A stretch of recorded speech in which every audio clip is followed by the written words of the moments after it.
MLA MP elections లో MP అభ్యర్థిగా Telugu Desam party Janasena BJP ఉమ్మడి అభ్యర్థి అయిన శ్రీ వేమిరెడ్డి ప్రభాకర్ రెడ్డి గారికి అలాగే ఎమ్మెల్యే అభ్యర్థిగా నేను కాకాల సురేష్ పోటీ చేస్తా ఉన్నాము.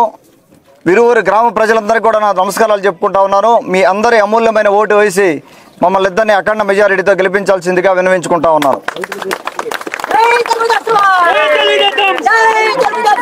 అలాగే ఇక్కడికి విచ్చేసిన తెలుగుదేశం పార్టీ ఉపాధ్యక్షులు మాజీ ఎమ్మెల్యే గౌరవనీయులు సోదర సమానులు విజయరామరెడ్డి గారికి నా ధన్యవాదాలు తెలుపుకుంటా ఉన్నాను. ఇక్కడికి ఇంతలో ఎండలో కూడా వచ్చి మాతో పాటు తిరుగుతున్నందుకు వారికి ప్రత్యేక ధన్యవాదాలు తెలుపుకుంటా ఉన్నాను. అలాగే ఇక్కడ మండలాధ్యక్షుడు మధుగౌడ్ గారు ఉన్నారు, వారికి కూడా నా ధన్యవాదాలు తెలుపుకుంటున్నాను. తెలుగుదేశం పార్టీ కార్యకర్తలు కూడా అందరూ కూడా ఉన్నారు, అదే చెప్తాం. అలాగే ఈరోజు ఇక్కడ మనం విరువూరులో ఉన్నాం.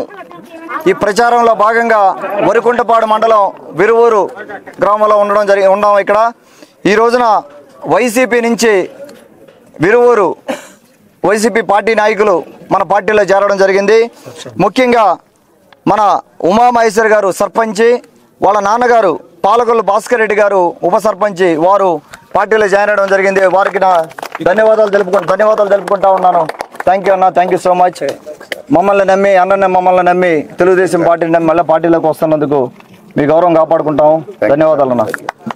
అలాగే మాలెం రామ్మోహన్ రెడ్డి గారు, మాలెం రఘురామరెడ్డి గారు, మాలెం హజరత్ రెడ్డి గారు, మామిల్లపల్లి తిరుపతి రెడ్డి గారు, మాలెం తిరుపతి రెడ్డి గారు, బాను గుజ్జల హనుమారెడ్డి గారు, బొజ్జల హజరత్తయ్య గారు, వారందరూ కూడా కాకుండా ఇంకా కొంతమంది నాయకులు కూడా జాయిన్ అవ్వడం జరిగింది ఈ రోజున తెలుగుదేశం పార్టీలోకి.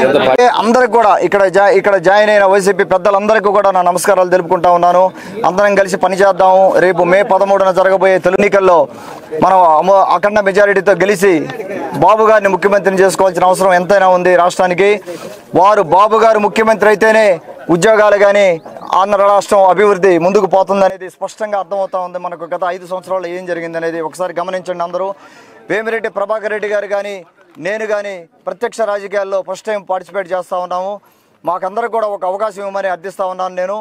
మేము ఇద్దరం కూడా సర్వీస్ సెక్టర్ నుంచి వచ్చిన వాళ్ళం. మీరు ఎంతోమందికి అవకాశం ఇచ్చారు. ఇక్కడ ఉదయగిరి నియోజకవర్గంలో ఎంతోమంది నాయకులను ఆదరించారు. ఇప్పుడు దాకా కూడా మమ్మల్ని ఇద్దరు కూడా ఈసారి ఆదరించి మీ అమూల్యమైన ఓటు వేసి గెలిపించాల్సిందిగా విన్నవించుకుంటా ఉన్నాను. అలాగే ఇక్కడ సమస్యల గురించి ఒకసారి మన భాస్కర్ రెడ్డి గారు ఊరి సమస్యల గురించి ఒక నిమిషం మాట్లాడతారు. మాట్లాడిన తర్వాత విజయరామరెడ్డి అన్న నేను దాని గురించి మాట్లాడతాం. అన్న మీరు మాట్లాడండి. పొలం కొన్ని సందర్భాల్లో వచ్చి పార్టీ పరంగా కొంతమంది వైసీపీ వాళ్ళు మన వాళ్ళ పార్టీ వాళ్ళని కాదని చెప్పి వాళ్ళు ఏదో చేయాలని ప్రయత్నం చేశారు. కానీ అది దానివల్ల కాలే వాళ్ళకు. మనం ఏం చేయాలంటే ఊరందరికీ పొలం కాబట్టి గ్రామనత్తుంది కాబట్టి ఊరందరికీ రేషన్ కార్డు ఉన్న వాళ్ళందరికీ ఇద్దామని మనం అనుకోవటం. అది మీ ద్వారా జరుగుతుందని మేము అనుకోవటం. అందరికీ నమస్కారం. ఈరోజు మన వరికుంటపాడు మండలం విరువూరుకి మన అభ్యర్థి తెలుగుదేశం పార్టీ అభ్యర్థి సోదర సమానులు కాకర్ల సురేష్ గారు ప్రచార నిమిత్తంలో భాగంగా రావడం, ఈరోజు కొంతమంది వైసీపీ నుంచి తెలుగుదేశం పార్టీలో చేరినందుకు వాళ్ళందరికీ కూడా స్వాగతం పలుకుతూ వాళ్ళందరినీ కూడా అభినందిస్తూ, మరి గ్రామ సమస్యలు 1-2 నాకు కూడా తెలుసు. ఇక్కడ ప్రధానంగా భూ సమస్య ఉంది. మామూలుగా ఒక 6 నెలల నాడు ఒక పండుగ జరిగింది, పేర్ల పండుగ. దాని విషయం కూడా తెలుసు నాకు. అందుకనే రేపు ఎన్నికల తర్వాత తప్పనిసరిగా సురేష్ మన ఎమ్మెల్యే అవుతాడు.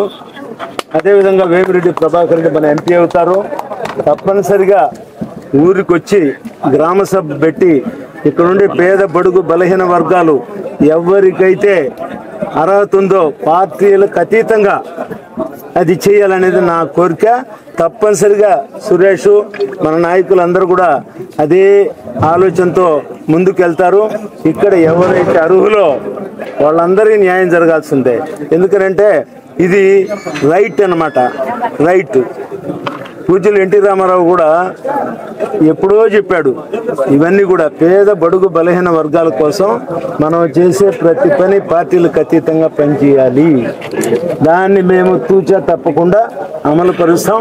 తప్పనిసరిగా మీ అందరి మనోభావాలను దృష్టిలో పెట్టుకొని ఈ యొక్క సమస్య మీద ప్రత్యేకమైన దృష్టి పెట్టి మీ ఆలోచనతోనే ముందుకెళ్తామని తెలియజేస్తున్నాం.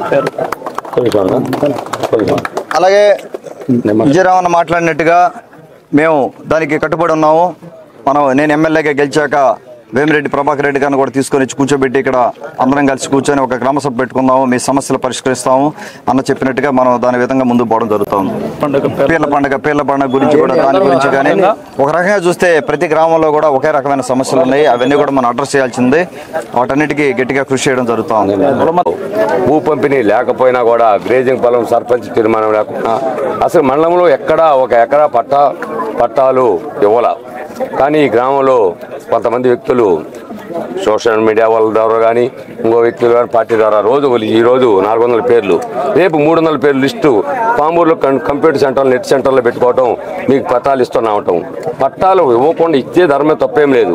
పట్టాలు ఇవ్వకుండా కూడా ప్రజలని అప్రభావం గురి చేసి మీకు పట్టాలు ఇస్తున్నాం, తెలుగుదేశం నాయకులు మీకు పట్టాలు రానివ్వలేదు. ఏ గ్రామంలో పట్టాలు ఇచ్చిందంటే మీరు చెప్పిన మాటకి మేము కట్టుబడతాం. ఒక్క గ్రామంలో కూడా ఎకరా పట్టాల 24 పంచాయతీలో. కానీ అపోహ చుట్టించి వీళ్ళు ఆపేయాలి అంటున్నారు. కానీ రేపు తెలుగుదేశం గవర్నమెంట్ వస్తుంది. మన ఎమ్మెల్యే అభ్యర్థి గారు కాకల సురేష్ గారు ప్రతి ఇంటికి పెద్దలు విజయరామరెడ్డి అన్న గారు చెప్పినట్టు గ్రామ సభ పెట్టి ప్రతి వ్యక్తికి పట్టాలు రేపు పొందేటట్టు మేము అర్హత ఉండే వాళ్ళందరికీ పట్టాలు ఇస్తాం. కాబట్టి దయచేసి గతంలో చెప్పిన వాళ్ళ మాట వినకుండా వాళ్ళు వస్తే పట్టాలు ఇస్తాం, మేము ఇస్తాం. రేపు వచ్చే తెలుగుదేశం గవర్నమెంట్ పట్టాలు మేము ఆ రోజు ఎమ్మెల్యే గారి సంతకం అవసరం, సర్పంచ్ గారు అవసరం. కానీ అవన్నీ ఆపకుండా రేపు తెలుగుదేశం మెజార్టీ ఈ ఊర్లో తేవాల్సిన బాధ్యతగా అందరికీ మీరు ఓటేసి అర్హతగా మనం వెంటబడి ఎమ్మెల్యే గారి చుట్టూ తెలిసి మా ఊర్లో పట్టాలన్నా మనం చెప్పారు కాబట్టి మీకు పట్టాలు మనం అందరం కలిసి వెళ్దాం. కాబట్టి మీరందరూ రేపు అమూల్యమైన ఓటు తెలుగుదేశం గుర్తు ఓటేసి గెలిపించినప్పుడే ఈ ఊర్లో మెజార్టీ వచ్చినప్పుడే మనం దబాయించి అడగలం. కానీ అది దయవుంచి అదన్నీ మనసులో పెట్టుకొని అందరూ కష్టపడాలని స్థానికమైన అపోహలు తొలగించి పట్టాలు మీ తర్వాత మీ ఊరి పొలం మీకు అర్హత వస్తుంది. కాబట్టి అందరికీ న్యాయం జరుగుద్ది. పక్క వాళ్ళ మాట నమ్మకుండా రేపు అందరూ సైకిల్ గుర్తు కొట్టేయాలని మనస్ఫూర్తిగా నమస్కృతి సెలవు తీసుకుంటాం.